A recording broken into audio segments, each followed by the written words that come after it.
Guys, how's it going? Welcome to this episode of Aussie English. I'm your host, Pete. Today I thought I would discuss how I learnt Portuguese, como eu aprendi português, and why I still suck. E ainda porque eu sou péssimo em português. Why I still suck at Portuguese. Okay, so the journey. Probably about a decade or so ago, I was learning French like crazy. I'd studied French, Chinese, I'd done Japanese and Indonesian as well at primary school and high school. French was my strongest, and it had been like a decade since I had really learnt French well. Anyway, long story short, I started training MMA and Brazilian Jiu-Jitsu, was meeting loads of foreigners in Melbourne, and was quite envious of the fact that they spoke so many languages, and quite often very well, and always felt a bit insecure. It's just like, God, I live in such a multicultural city, but I only speak English. I don't speak French anymore. I can't communicate well, and I really wish I could.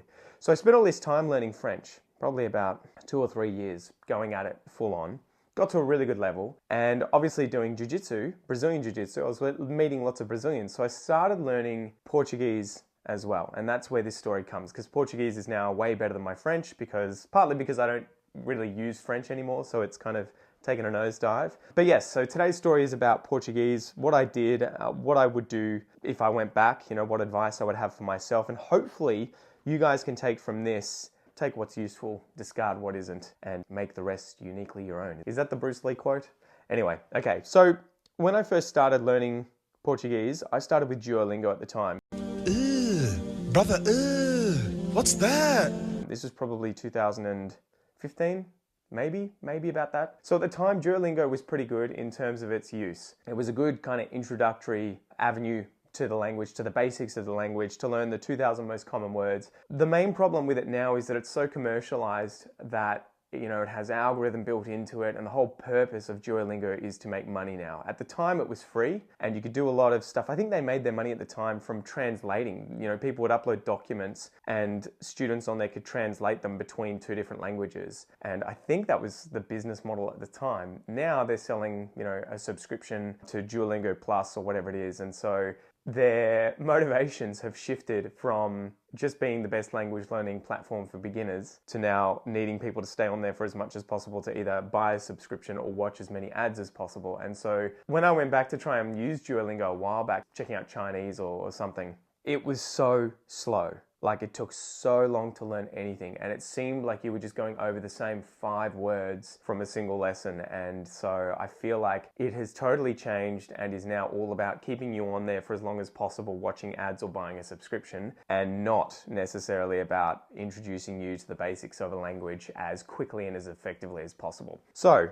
at the time, I used Duolingo. I think I smashed through the tree in a matter of weeks. I think it may have been like a month or so. I did the entire Brazilian Portuguese tree, and I just kept reviewing things, right? I was just trying to get a basic idea of how the grammar worked, the vocab, and Duolingo at the time I felt was really good for pronunciation because you got lots of little short phrases and words, and you could hear them being said often by native speakers, and you would have time to repeat out loud. So I was very speaking focused from the beginning, and I felt like that helped develop my Portuguese. But yes, now would I suggest it? No.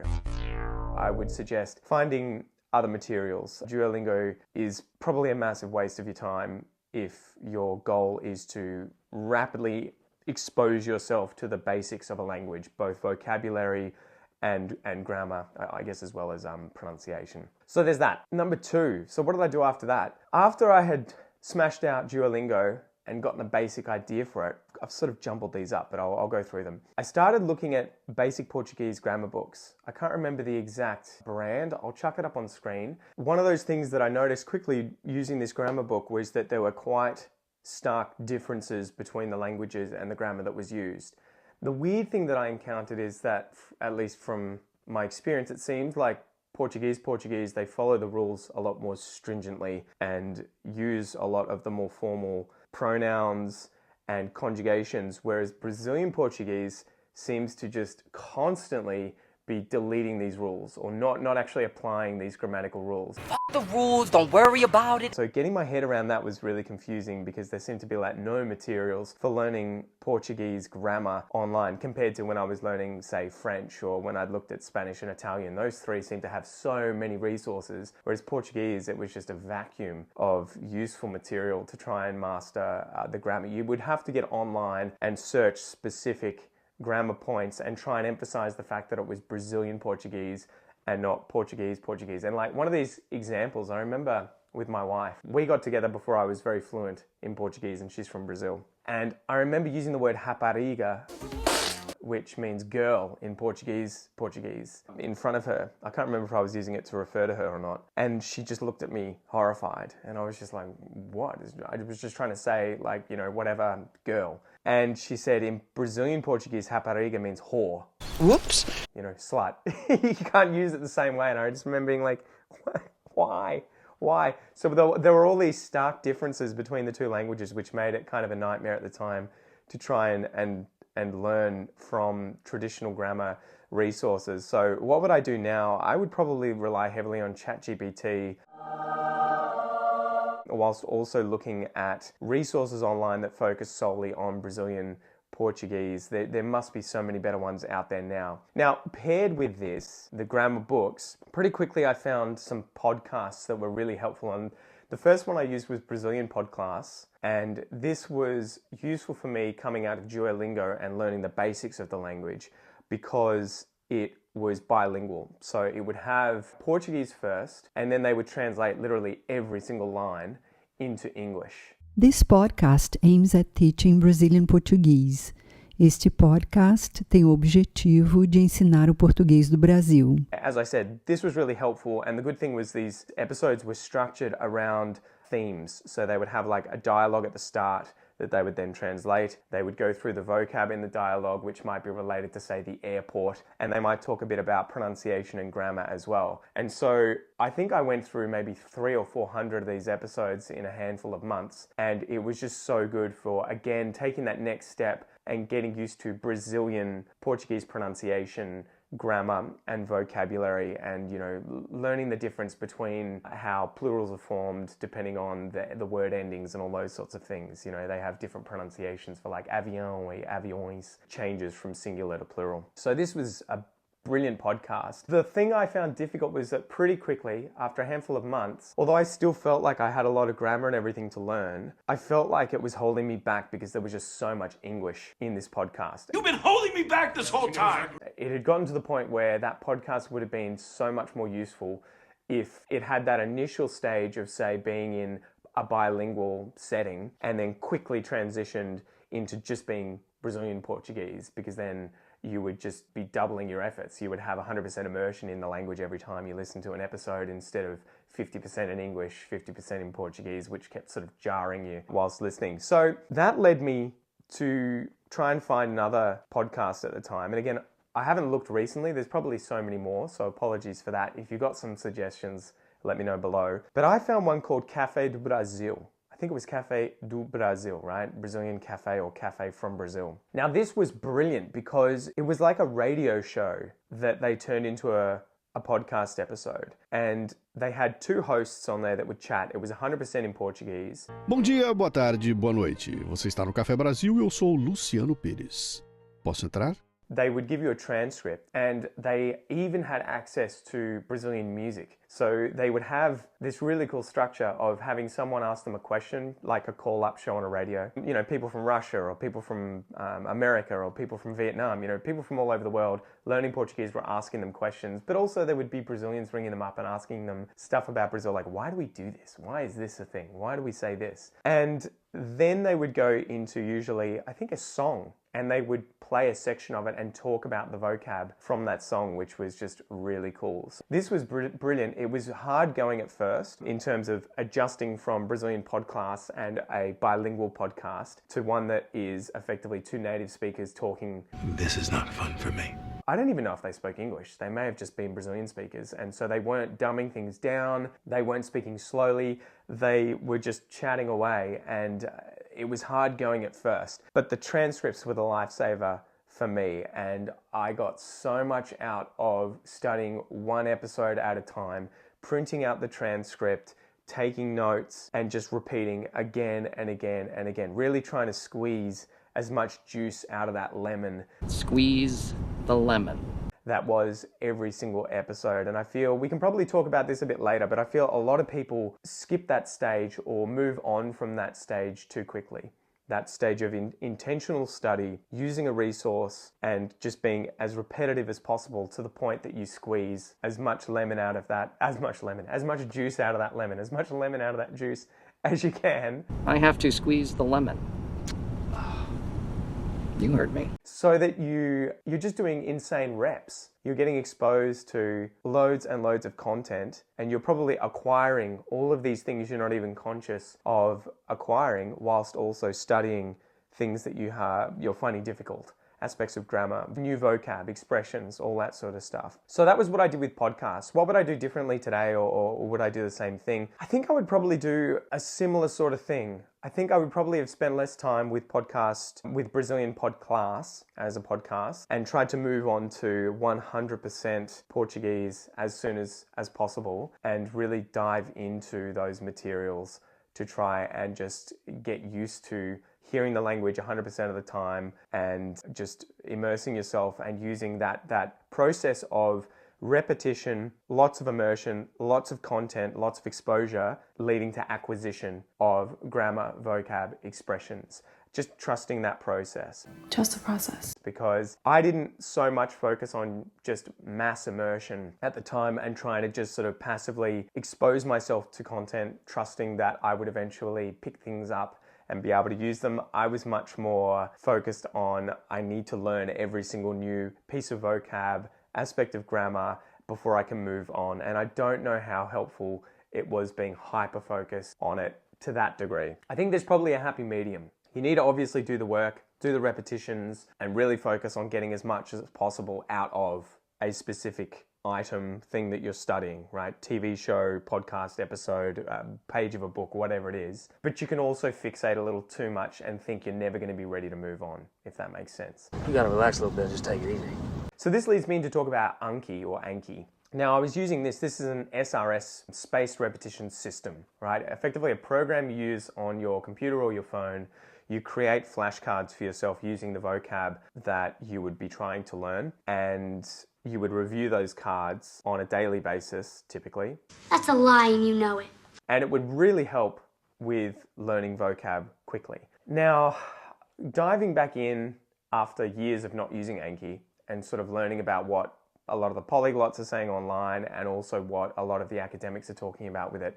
And it may not be the most effective way to learn a language these days, or at least, for most people, it may not be the most effective use of your time. It really depends, I think, on what you enjoy and if your memory works that way, and also the process that you're going through. Well, I'm convinced. We can probably talk about this a little bit. A big issue with Anki, and I think why it gets a bad rap, is that people either use it for or think that it's used for just learning single words at a time, or expressions by themselves. So effectively pieces of language out of context, and it's just trying to mass memorize those things individually. Not a great plan. And I think I agree with people when they say that's useless, or at least not very effective. When it came to me learning with Anki, I was using the sort of mass sentence mining kind of approach, where I would be using websites like Reverso, Tatoeba, as well as dictionaries online. I think, what have we got? Dicionário Online de Português, or what's the other one?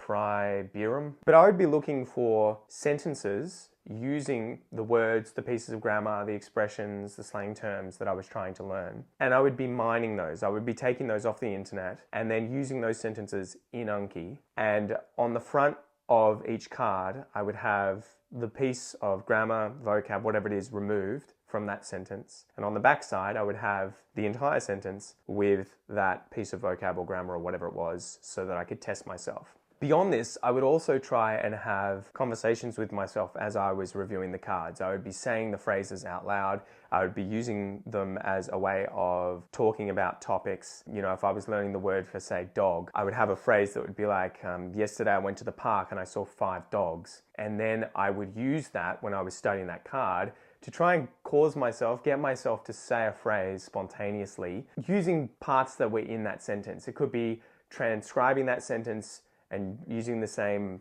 grammatical structures but changing the nouns or the adverbs or whatever in it. It could be that I might try and pretend like I'm having a conversation with myself, say I went to the park yesterday and saw 5 dogs. What color were the dogs? So I saw a brown one, I saw a green one, I saw a blue one, that sort of thing. And then I would move on. So I was really aware at the time, at least, of the pitfalls of Anki, being that you can just get good at memorizing the material in there for the sake of getting good at using Anki. But I kept thinking consciously, how do I actually use Anki to memorize content that I can use in the real world? Because I don't want to just get good at being able to review cards. I want to get good at being able to use the stuff that I'm learning, remember it, and use it actively. Would I do that now? I don't think I would spend anywhere near as much time with Anki as I did in the past, because there were times where I was reviewing, say, 200 cards a day. It would take 2 hours and it was a lot. And a huge problem with it is that it's hard to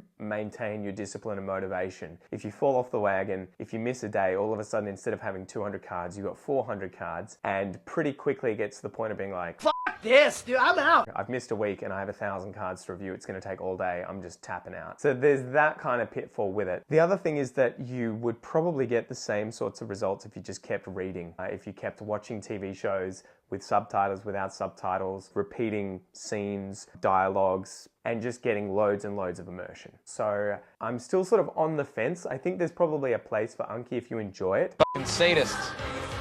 Fucking sadists. The other thing to mention with Anki that I found really helpful, and I think helped me a lot, was the process of making the cards was probably 80% of remembering the vocab, because you're thinking about it for like 5 minutes whilst you're searching for sentences. You're looking for photos that are related to the sentence or the word or the vocab. You're then putting them in and you're thinking, how do I make a good flashcard that's going to test my memory? And you're also obviously seeing all these other words and phrases and pieces of grammar that are associated with that word as you look up sentences. So funnily enough, I think reviewing the cards was probably 20% of the use of Anki for me, and the 80% that I found really useful was just getting together a list of stuff that I wanted to put into Anki, from, say, reading podcast transcript, watching a TV show, whatever it was, and then all the thinking and planning I had to do to create those cards. That was probably pretty helpful. But again, if you think about it, it's kind of a weird use of your time. It's not necessarily as enjoyable as, say, reading a chapter of a book multiple times and just using a dictionary to look up all of the new vocab and then moving on. You'll have to tell me what you guys think. I'm gonna go read a book with pictures. But that was my experience with Anki. I do recommend it to some of my students, but it just depends on what kind of learners they are, what they enjoy, and how kind of fixated they are on learning new vocab quickly and memorizing it, because it is definitely powerful at allowing you to remember stuff. I used to have the craziest words on the tip of my tongue whilst I was always reviewing stuff. All right, so next, books. Was I reading a lot of books? Now, you can find books that I think are helpful and not helpful when you're sort of an intermediate learner. What I did at the time was I quite often searched for books that I was already interested in reading, consuming in my native language. So quite often they were books that had been written in English, but I would look for the Portuguese version, right? So things like, the Harry Potter series, Game of Thrones, Lord of the Rings, things that were going to be heavy in dialogue. There was sort of a trade-off I would have between inherent motivation and interest and passion. So, there would be plenty of things at the time. I was studying biology and I wanted to learn about things like, human evolution or Neanderthals or whatever it was. I would have to think and consider, how motivated am I to learn about this stuff right now, and can I do it in Portuguese, versus consuming books like Harry Potter, where they're really, really dialogue heavy. The side of that that's kind of, you have to juggle up is, I've already read it before, so I know it, which is good and bad, right? It's not new. So it may not be very interesting in that sense. You're not learning about new parts of the story. But on the other hand, the fact that you've read it before, you'll know the story in the back of your mind. You'll have a basic idea of what's going on, who's saying what in different scenes, depending on how much of a Harry Potter head you are. And so there's a kind of use in that, because it's not 100% novel, pun intended. it's not completely unique. It's not completely new. You can follow along because you've already read it in English, and it's also easy to find in English for you to be able to compare, right? So I always had that kind of issue, juggling up those things. Am I going to consume some content? Am I going to read something that is dialogue heavy that will help me with acquiring vocab and grammar in common spoken Portuguese that I can go out and use? Or am I going to be using materials that I can't really say I'm going to take loads of commonly spoken English from? You know, if I'm learning about the evolutionary history of native Australian rats and how to talk about that in Portuguese, I can probably talk about it with people, but there's going to be very few people that care, right, or are interested. They're just going to be like, What the fuck are you talking about? I don't know. So I felt like that was really useful, especially too with common books like Harry Potter. You can find audiobooks for them. And in fact, I'd found on YouTube, loads of people in Brazil would actually read out the chapters and just upload them to YouTube. Nome do livro: O Cavaleiro dos Sete Reinos. It was a weird phenomenon where for some reason no one took them down, and you would be able to find, say, 5 different people who had literally read every single Harry Potter book chapter by chapter and uploaded those to YouTube. And so you could get different accents and different voices reading out the same chapters. So I would quite often go through the different voices of different channels and just study the same chapter again and again and again so that I could boost my listening comprehension skills with different accents, but also do those repetitions and learn the vocab and everything out of them. So yeah, I think books are immeasurably helpful. I would probably suggest trying to find the audio with the book at the same time, because if you compare up those two things of listening and reading at the same time, it's 2 birds, 1 stone. You know, you're training your ear at the same time as you are getting better at reading and able to see the words that are being spoken. And from what I remember with research looking at language acquisition and getting better ability at speaking and listening, it's much better to do both of those simultaneously than to do them separately, or just do one of them, right? Just reading alone or just listening alone. Because if you read, you're not working on your ear, and if you're just listening, you're not going to hear 100% of the words that are actually being said. Spoken contractions take place, all that sort of stuff, and you're probably just going to not notice it and keep moving on with the story. So I would definitely say, whatever you end up reading, it's going to be a plus, but try and find something that has the audio to it as well. You have a transcript and you have the audio, and you can do both simultaneously. So next, series, movies, and the news. What did I do with watching TV shows? Netflix was my friend. I found a lot of Brazilian TV shows on there. I think, was it like Bom Dia Veronica, and there's like 3 something. Is it just Três or something like that? I watched a whole bunch of these series a few years back, and Netflix was brilliant because it had subtitles. You could also watch it dubbed, so you could flick through just having it in Portuguese, having it in English, and having it with or without Portuguese or English subtitles. Playing around with any of those combinations, and again, doing that repetition of watching one episode many times to be able to squeeze as much juice out of that lemon as possible was really helpful. Another thing that I did to try and really help me with learning different accents and dialects of Brazilian Portuguese in particular was I would use YouTube and try and find the different news shows that would stream. And quite often there was one that was called, you guys are going to laugh at me who are Brazilians, Globo Rural. Bom dia! Bom dia! Globo Rural, effectively like rural news. It was farmers, right? No Rio Grande do Sul, o preço do leite pago ao produtor aumentou.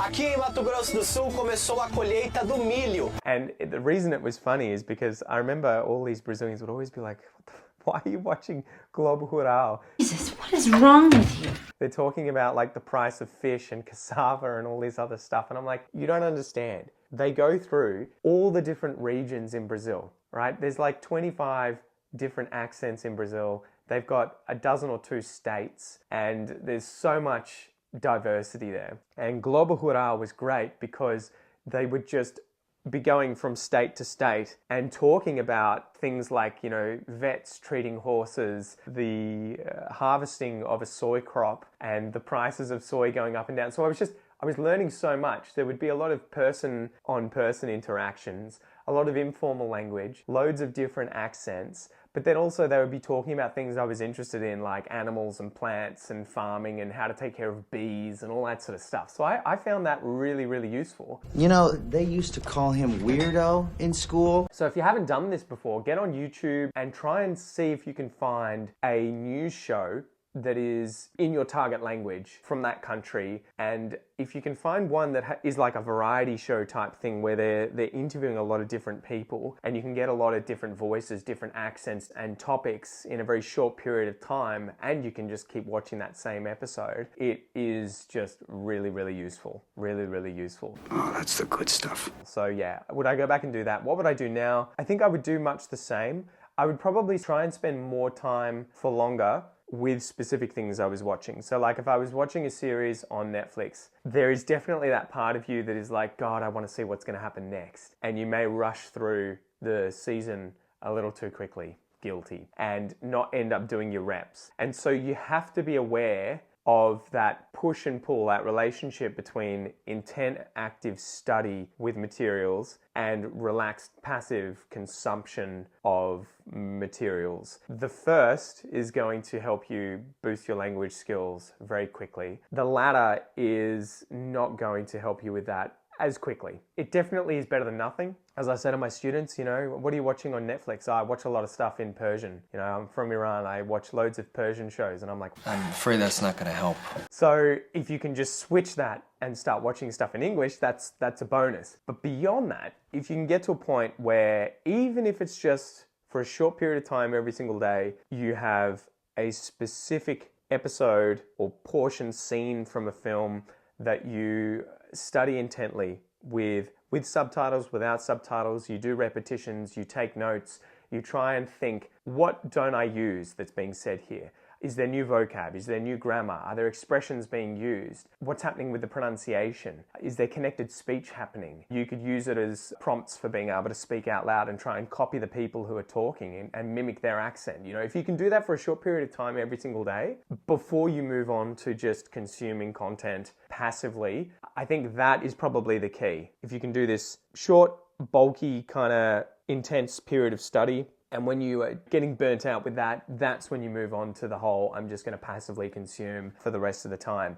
The issue I think loads of my students have is that they move from this area of intently studying something with, a reason behind it to just the passive stuff really quickly. And the problem is you get to a stage where you're like, I can understand and follow along, so my English is pretty good. All I need to do is more of that and I'll get better. And I think you will, but it'll take longer compared to if you pair these two things up. Trying to work smart, not hard. So I think that is what I would go back and focus on. I would be trying to make sure that I have my sort of study period, that I get in there and really intensely kind of study for a short period of time, 20 minutes, 30 minutes, whatever it is, before moving on to just say a few hours of consuming. Something to insert here that I didn't put on this list. We have ChatGPT now. And I've been talking about this with my students so much recently when doing English classes. And I'm still astonished at the lack of people using ChatGPT, whether they're doing it for language learning or anything else. It is so useful. It's not perfect, and you have to pay attention to the responses you get, and quite often you have to tailor the responses, change your prompts, ask it to improve something, change something, adjust something, but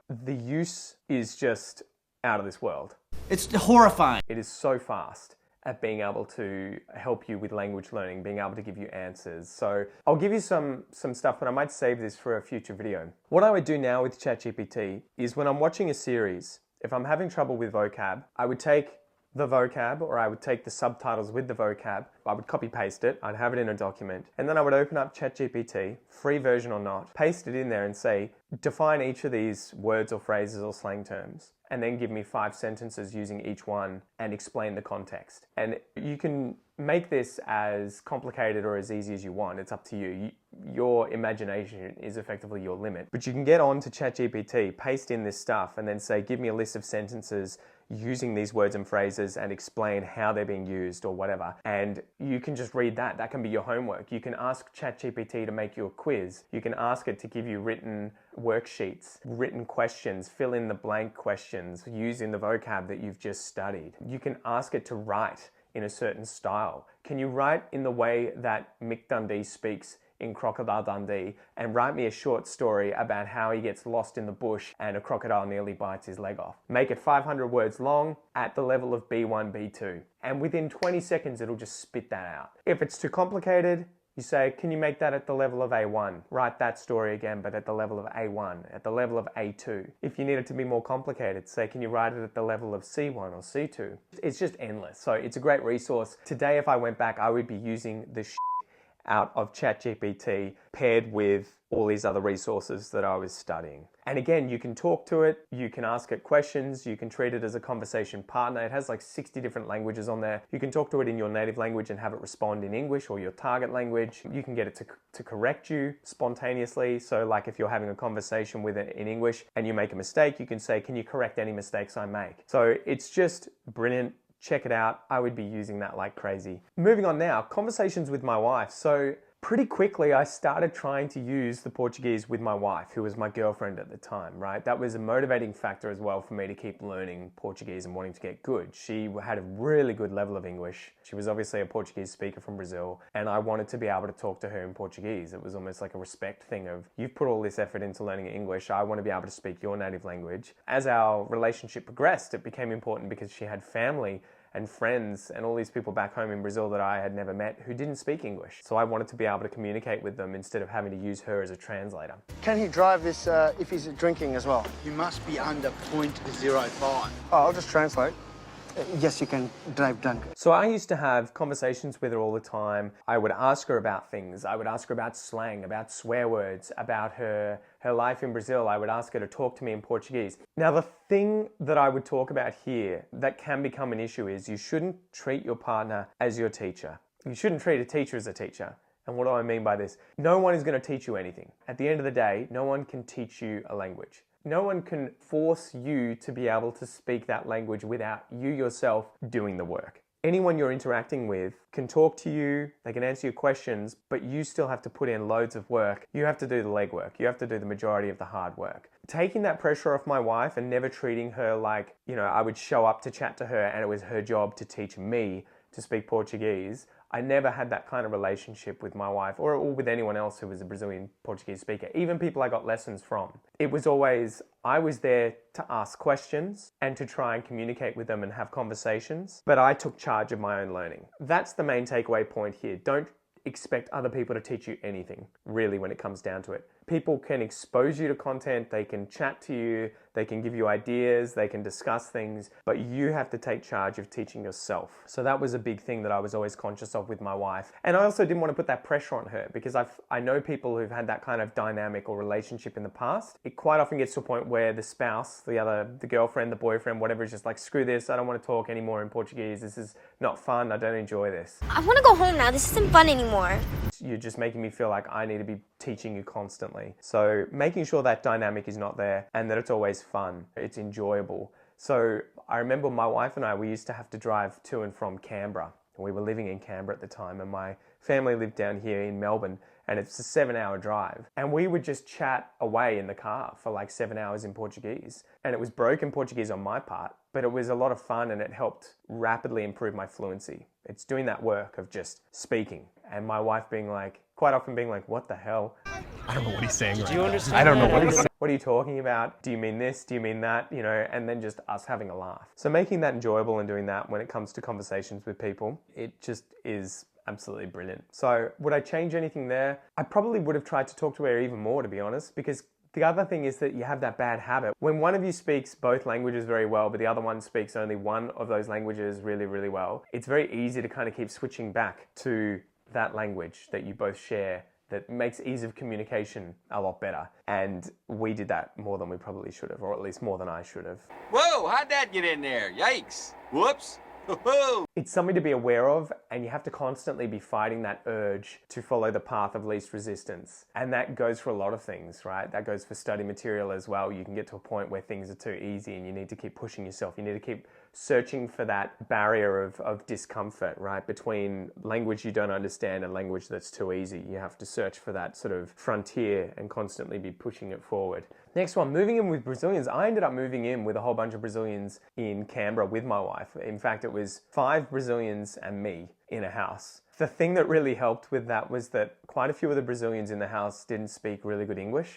I don't have time for that. So pretty quickly, my Portuguese actually crept past their English, and that was because a lot of them worked with other Brazilians. So they were speaking Brazilian Portuguese at home, they would go to work, and speak Portuguese, and then they would get home and they would consume Portuguese TV shows, movies, all that sort of stuff. But this is not helpful. Whereas I was obviously in Portuguese for a greater proportion of the time comparatively. And that really helped, especially when we got to that point of my Portuguese being better than their English. I would often take advantage of the situation of that path of least resistance, because they may want to try and speak a bit of English with me, but as soon as they would get to a point where they're like, oh, I can't speak as quickly and as effortlessly as I want, they would switch to Portuguese and put me in that position of not being able to understand or speak as easily. Sucks to be you, nerd. And so I kind of pretty quickly just decided, fuck it, I'm going to just accept this. I'm going to take it, and it really helped really quickly. It was the sink or swim kind of immersion that I created for myself in Canberra. Help me! I can't swim! I'm drowning! Oh God, I'm drowning! And I guess my advice for you guys and my students would be, if you're in that kind of a position of living in a share house or needing to rent a room in a house when you come to Australia, or if you're living in Australia, for the love of God, try and do what I did, where you move in with other people who don't speak your native language, or at least don't speak it as well as you do, if that makes sense. The number of students that I had in the past that would tell me things like, I'm Colombian, I came over from Colombia, I've been here for 3 years, but I still don't speak English, and I would probe a little bit, and it would turn out they're living with Colombians, they get a job with their Colombian friends, they only watch Spanish TV, and I would just be like, oh, fuck me, man. No shit, Sherlock. Like, you've done everything that you can do to pretty much avoid learning English. So if you're moving here and you want to live with people, try and move into either a house with loads of other foreigners from other places where the shared language is English, or try and find Australians, ideally. If your goal is to learn and speak Australian English as well as possible, that's the key, right? Move in with other Australians. They're unlikely to speak your language, and if there's multiple, they're going to be speaking Australian English all the time, which is, great for you. So yeah, would I do that again? Would I move in with Brazilians? Hell yeah. And I would probably try and live with them for longer. I think we only ended up living there for 3 or 4 months. But that and speaking with my wife as much as I could every single day for several months, it really boosted me from that kind of beginner level of being able to put together the odd phrase and have a basic idea of what someone was saying, to intermediate and intermediate advanced, where I could now express myself a lot better and talk about a lot of different topics. And yeah, it was uncomfortable initially, but it paid off in the long run. So why does my Portuguese still suck? I've got 2 kids now that I've had with my beautiful wife. My son is 5, my daughter is 3. When we first had my son, we were speaking Portuguese at home probably 90% of the time. And it was absolutely brilliant. It was great for my Portuguese. We were talking all the time. The issue came when my son started going to daycare. And there's a certain threshold, I think, that we passed with how many days he started going to daycare. I think he started going 3 days a week. As soon as he was able to speak English at about 3 or 4, he started realizing around him everyone else spoke English. So any single person he would interact with would speak usually just English, but may speak Portuguese and English as well. But that common factor of every single person that he interacted with definitely spoke English. He worked out pretty quickly he didn't have to speak Portuguese. Why are we doing this again? He could just speak English to everyone, and no matter what, they would always understand what he was saying. And so now, more recently, they've been at daycare ever since, because my wife and I both have to work. We got to a point where they were at daycare 4 days a week. And the thing that was beautiful with my son was that he ended up making the best little group of friends at daycare, but they were all obviously English speakers. And so every day he goes to daycare, or like 4 days a week, and he interacts with 20 other children, all of whom only speak English, or they may speak other foreign languages at home, but that common denominator of just speaking English at daycare was there. All of the teachers were English speakers, so he was just surrounded by it all the time. He was also spending a lot of time with his grandparents, with his uncle and auntie. Again, they only speak English. And so our issue was that the kids would always be speaking in English back to us. Even if we were speaking in Portuguese with them, they would understand it, but they would just reply in English. And it became an exhausting battle to try and get them to speak in Portuguese. I only speak English, I'm sorry. And my wife, who works in reception and admin, is using English all day, every day. But when she gets home, she's in English mode, and she doesn't often switch now to Portuguese. So we've unfortunately ended up in this situation where we probably use Portuguese at home maybe 50% of the time if we're lucky, but most of the time it's English. And you get into that phase too of, because the kids are always asking and speaking in English, even if you try and speak Portuguese to them, they sort of snap you out of it constantly because it requires more cognitive effort to keep replying in another language to someone who's speaking to you in English than it does to just use the words that they're asking or saying to you and reply back, if that makes sense. So unfortunately, I would say, do you have bilingual kids? I would say they understand. They can definitely understand Portuguese. But I don't speak it. But they can't string a complicated sentence together because that's just not something they've practiced. I think we could have gotten around that if my wife hadn't gone back to work and if we didn't send them to daycare. I think they would be a lot better. And ironically, that tends to be the pattern I've seen with other families around us that are Brazilian. Typically, the only children I've interacted with now who speak Brazilian Portuguese and English really well have two parents who are Brazilians who only speak Portuguese at home, and they don't send the kids to daycare very often. So that balance, I guess, of Portuguese and English is much closer to 50-50 than in our case, where it's probably more like 90-10 or 90-20. So that's been a real kind of eye-opener. It's been difficult because I kind of wanted the whole time for my kids to be able to be good at both languages, primarily so that they could chat to family, but it hasn't ended up that way. I think they'll understand them, and hopefully it's there and we can sort of reignite it in the future if they're interested. But yeah, for now, it's definitely a frustrating thing of them speaking and understanding a lot more English than Portuguese. And two, my Portuguese has stagnated. That's where we probably need to focus the end of this video. I have just been overwhelmed with work, with family life and everything, that it's become really difficult to find time or to make time to study and do what I need to do to keep pushing my Portuguese, to keep improving it. So one thing I have noticed is that my pronunciation hasn't changed. My fluency has probably diminished a little bit since I was really focused on speaking it all the time, but I can still talk a lot about everyday things. And that's the kind of gift and a curse thing. I can talk a lot about doing the clothes, doing the dishes, cooking dinner, changing nappies, family events, all that sort of stuff, because it's what we're always talking about. But if someone comes over who's from Brazil and they say, what's your opinion of modern art? I would be like, I just don't have the vocab to be able to express my ideas clearly and quickly and concisely in Portuguese, because it's not something I do very often. So yeah, that's why my Portuguese still sucks a great deal. And the most frustrating part that I have to share with you guys, because I have like an area of fluency that is still very good. The annoying thing is that it fools a lot of Brazilians, and they'll think that I have the ability to speak a lot better than I can. No, trust me, I'm stupid. And so that is a gift and a curse. It's infuriating, when they come over and they're like, como você tá? Sua família tá tudo bem? Blah, blah, blah. How are you? Is your family all good? And you're like, yeah, minha mãe, ela tá, blah, blah, blah. My mom's this, that. And then they'll switch the topic and you'll be like, I'm sorry. I just can't do it. You just took me from advanced to beginner. And we're going to have to switch to English. So yeah. All right, wrapping up the future. I think you kind of have to decide what you want and what you're comfortable with. I am pretty proud of where my Portuguese got to and where it is today. Still sucks. And all things being equal, I'm still glad that I have Portuguese that's good enough to communicate with people. So I could go to Brazil tomorrow.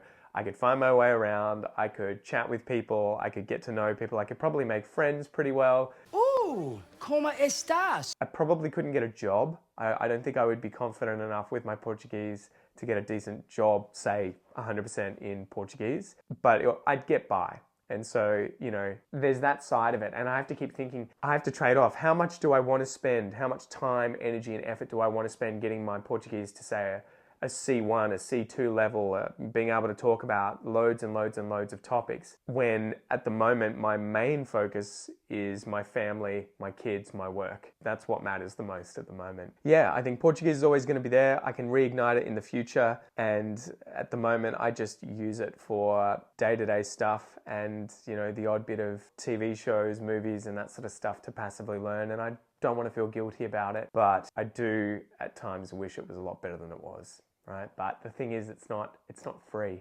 Like having a good body from going to the gym, it's something you have to maintain and keep working on if you want to keep it. Anyway, it's turned into a massive episode. I hope you enjoy it. I would love to know your experiences, and if you have any questions or anything else, chuck them down below in the comment section. I'm Pete. This is Aussie English. Thanks for joining me. Tooroo.